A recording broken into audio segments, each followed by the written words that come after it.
Hello students, हम कर रहे थे मार्क्सिज्म। लास्ट सेशन में हमने किया मीनिंग एंड इट्स टर्म्स।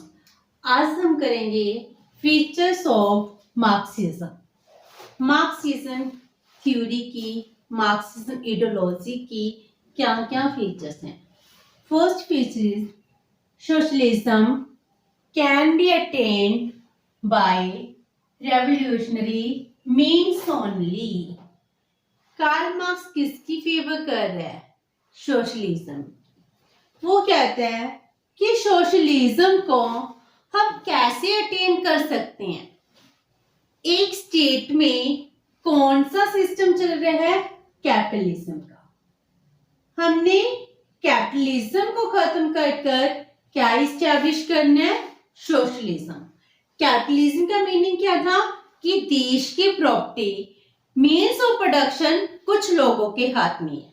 अगर मीन्स ऑफ प्रोडक्शन सभी लोगों के हाथ में आ जाए तो उसको क्या कहेंगे? सोशलिज्म। तो जितने भी मीन्स ऑफ प्रोडक्शन है, अगर वो सोसाइटी की हो गई तो सोशलिज्म। अगर 1 या 2% लोगों के पास है तो कैपिटलिज्म। तो सोशलिज्म को हम अटेन करना चाहते हैं। कैपिटलिज्म से सोशलिज्म की तरफ जाना ये एक अपने आप में ही बहुत डिफिकल्ट टास्क है। इसके लिए उसने क्या कहा है? हमें रेवोल्यूशनरी मीन्स यूज करने होंगे। मीन्स वर्कर को रेवोल्यूशन करनी होगी अगेंस्ट कैपिटलिज्म, तभी जाकर हम सोशलिज्म को इस्टेब्लिश कर लेंगे। अगर मान लो देश का एक पर्सन है जिसके पास बहुत सारी प्रॉपर्टी है, देश की 70% प्रॉपर्टी एक पर्सन के पास है, क्या वो अपनी सारी प्रॉपर्टी सोसाइटी को दे देगा? नहीं देगा ना।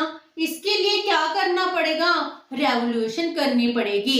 लेबर्स को, वर्कर को अपने हक मांगने पड़ेंगे, उसके लिए स्ट्राइक करनी पड़ेगी, उसके अगेंस्ट रेवोल्यूशन करनी पड़ेगी। अगर proletarian class, worker class revolution करेगी तभी जाकर सोशलिज्म इस्टेब्लिश होगा, अदरवाइज सोशलिज्म इस्टेब्लिश नहीं हो सकता। अगर हम चाहते हैं कैपिटलिज्म को खत्म कर दें, वो अपने आप में बहुत इजी टास्क नहीं है, वो बहुत मुश्किल है कैपिटलिज्म को खत्म करना। इसके लिए जरूरत क्या है? सोसाइटी में जितने भी लोग हैं आपस में इकट्ठे हो जाएं और वो सभी रेवोल्यूशन कर दें, काम पे जाना बंद कर दें, उसकी मीन्स ऑफ प्रोडक्शन को अपनी प्रॉपर्टी मानने लग जाएं, तब जाकर चेंज आएगा, तब जाके सोशलिज्म इस्टेब्लिश होगा।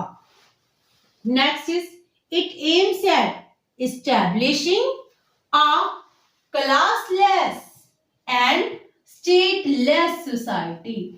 कार्ल मार्क्स क्या कह रहा है कि एक क्लासलेस एंड स्टेटलेस सोसाइटी होनी चाहिए। क्लासलेस मीन्स हमने कहा था 2 तरह की क्लासेस है, एक हैव्स की क्लास बन गई, एक सेकंड वन क्या बन गई थी? Haves not.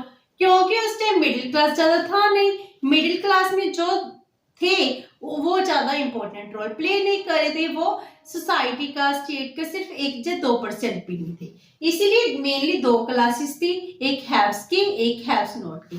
तो वो कहते हैं इन दोनों का गैप खत्म कर दो, हैव्स एंड हैव्स नॉट इसको खत्म कर दो, एक ही बना दो, इसको बना दो सोसाइटी को क्लासलेस, जिसमें सभी लोग इक्वल हैं, चाहे वो कैपिटलिस्ट है, चाहे पुअर क्लास है, चाहे प्रोलेटेरियन है, वो से जितना काम करेगा उसको उतना ही रिवॉर्ड दिया जाए। इसीलिए प्रॉपर्टी किसी की नहीं है, सबकी प्रॉपर्टी, सारी सोसाइटी की प्रॉपर्टी है। एक पर्सन को हम देश की प्रॉपर्टी क्यों दें? सभी को राइट बनता है कि सब प्रॉपर्टी हम सब की है। इसीलिए वो कहता है हैव्स एंड हैव्स नॉट की कैटेगरी को खत्म कर दो, एक क्लासलेस सोसाइटी का जन्म होना चाहिए। इसीलिए उन्होंने कहा स्टेटलेस भी होनी चाहिए। वो कार्ल मार्क्स इतना रेवोल्यूशनरी हो गया, वो कहने लगा स्टेट की एग्जिस्टेंस नहीं होनी चाहिए।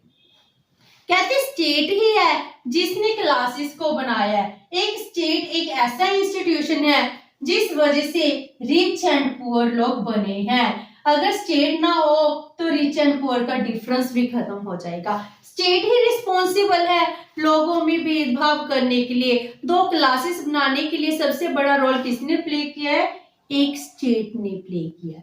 इसीलिए वो कह रहा है कि स्टेटलेस सोसाइटी होनी चाहिए, एक स्टेट का कोई भी रोल नहीं है। रिच एंड पुअर इन दोनों का भेदभाव किसने लाया है? एक स्टेट ने लाया। तो कार्ल मार्क्स क्या कह रहा है? एक क्लासलेस सोसाइटी होनी चाहिए, एक स्टेटलेस सोसाइटी होनी चाहिए। Third one is no need to pay compensation to capitalist. अब प्रॉपर्टी किसके पास है? कैपिटलिस्ट के पास है। कैपिटलिस्ट से अगर प्रॉपर्टी लेनी है, उसकी वेल्थ लेनी है, क्यों? क्योंकि वो पूरी सोसाइटी की होनी चाहिए। कहते हैं उसके लिए उसको कंपनसेशन भी पे करने की जरूरत नहीं है। मान लो एक कैपिटलिस्ट है, उसके पास बहुत सारी फैक्ट्री है। मान लो फैक्ट्री की वैल्यू कितनी है? 100 करोड़ की है, ठीक है, 100 करोड़ की फैक्ट्री। उस 100 करोड़ रुपए की फैक्ट्री को अगर हम सोसाइटी की फैक्ट्री बना दें, इसके लिए कैपिटलिस्ट को कुछ पे करना पड़ेगा, लेकिन कार्ल मार्क्स कहते हैं इसको पे करने की जरूरत नहीं है कुछ भी। इससे जितना कुछ भी है सब कुछ छीन लो इससे। इसने ये 100 करोड़ की फैक्ट्री बनाई कैसे है? जो वर्कर क्लास है उसकी एक्सप्लॉयटेशन कर कर ये जो फैक्ट्री बनाई है। तो ये कैसा ओनर हो गया? वर्कर ही तो ओनर है इस फैक्ट्री के। तो एक कैपिटलिस्ट ओनर नहीं हो सकता। फैक्ट्री का ओनर सारी सोसाइटी है, सारे वर्कर इसके ओनर हैं।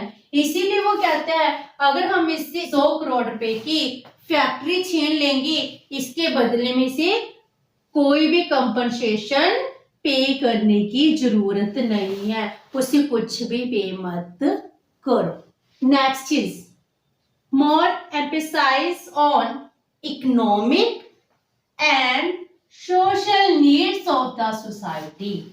वो कहते हैं सोसाइटी की नीड्स पूरी कीजिए, सोसाइटी की इकोनॉमिक एंड सोशल नीड्स को फुलफिल कीजिए। इकोनॉमिक नीड्स जैसे जो जितना काम कर रहा है उसको उसके हिसाब से ही रिवॉर्ड मिलना चाहिए, मिनिमम वेजेस मिलनी चाहिए, जिससे क्या होगा? सिक्योरिटी है मिलेगी। सबको राइट टू वर्क मिलना चाहिए। इट मीन्स क्या है कि सभी पर्सन सोसाइटी में जितने भी पर्सन है उनको राइट है काम करने का, एम्प्लॉयमेंट का, और जो जितना काम कर रहा है, जितना मेहनत कर रहा है, उसको उतना ही रिवॉर्ड मिलेगा। तो सबको जितना भी प्रॉफिट होगा इक्वल इक्वल शेयर हो जाएगा, सबकी एफिशिएंसी के इक्वल। तो वो इकोनॉमिक सिक्योरिटी की बात कर रहे हैं। वो सोशल नीड्स की बात कर रहे हैं। कहते एजुकेशन के ऊपर, हेल्थ के ऊपर सबका राइट होना चाहिए, सबको फ्री एजुकेशन और हेल्थ मिलनी चाहिए। इसके लिए सोसाइटी की जो बेसिक नीड्स हैं इनको भी फुलफिल करना जरूरी है। एजुकेशन सिर्फ कुछ पर्सन्स के लिए नहीं होनी चाहिए, हेल्थ की फैसिलिटी सिर्फ कुछ पर्सन्स के लिए नहीं होनी चाहिए। देश में जितनी भी एजुकेशन है, जितनी भी हेल्थ है, जी एजुकेशन और हेल्थ पर सबका राइट है और सोसाइटी में इसको फ्री प्रोवाइड करवानी चाहिए। इसीलिए वो कहते हैं कि देश में इकोनॉमिक एंड सोशल नीड्स को फुलफिल करना सबसे ज्यादा जरूरी है। इसीलिए जितनी भी सोशलिस्ट कंट्री हैं, पहले यूएसआर में क्या था? फ्री एजुकेशन दी जाती थी, फ्री हेल्थ थी। इट मीन्स क्या है? जब उसने सोशलिज्म एस्टैब्लिश किया तो जी सब कुछ फ्री मिल रहा था। जो वर्कर थे, जो हम कहते हैं फैक्ट्री थी देश की, वो उस पर किसका राइट था? सभी वर्कर्स का राइट था। इसीलिए देश डेवलप किया पहले यूएसआर।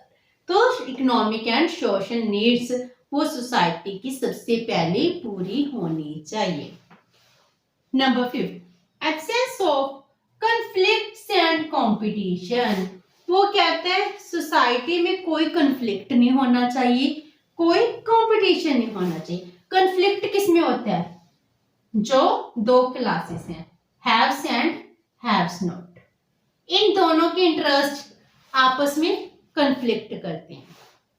जी कैपिटलिस्ट क्लास है जे ओनर है, जे लेबर क्लास है, क्या कोई भी ओनर अपने वर्कर को ज्यादा से ज्यादा पे करना चाहेगा? नहीं। अगर वर्कर को ज्यादा पे कर देगा उसके प्रॉफिट रिड्यूस हो जाएंगे। तो उन दोनों में क्या है? कन्फ्लिक्शन है। कहते कन्फ्लिक्शन क्रिएट खत्म कर दो। क्यों?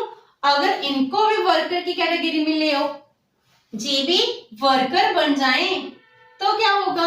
इन दोनों की क्लासलेस खत्म हो गए, वर्कर खत्म हो गए, तो दो क्लासेस खत्म हो गई, तो कन्फ्लिक्ट खत्म हो गए। तो जितने भी हैव्स थे वो किस में आ गए?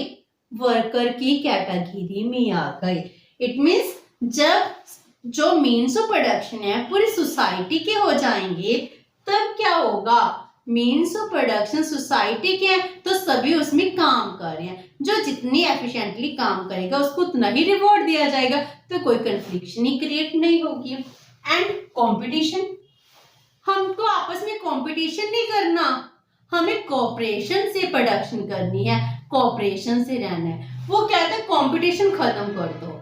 अगर कंपटीशन होगा, कंपटीशन से वेस्टेज होगी, कंपटीशन को खत्म कर दिया।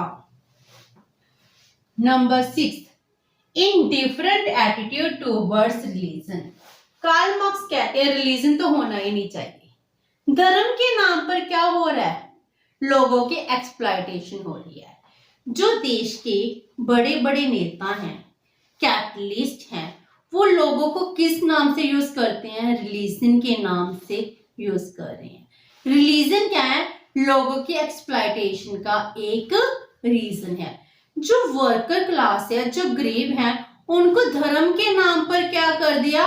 कह दिया जी आपकी फैटिज्म है, जी आपकी किस्मत है, आप इसी में खुश रहिए। इसीलिए वो आवाज नहीं उठाते कि मुझे अपने राइट्स चाहिए। उनको पता ही नहीं राइट्स क्या है। वो धर्म के नाम पर इतना ज्यादा चुप रहते हैं कि उनको किस्मतवादी बना दिया जाता है। इसलिए कहते हैं कार्ल मार्क्स, अगर रिलीजन होगा तो देश के वर्कर है वो चुप रहेंगे।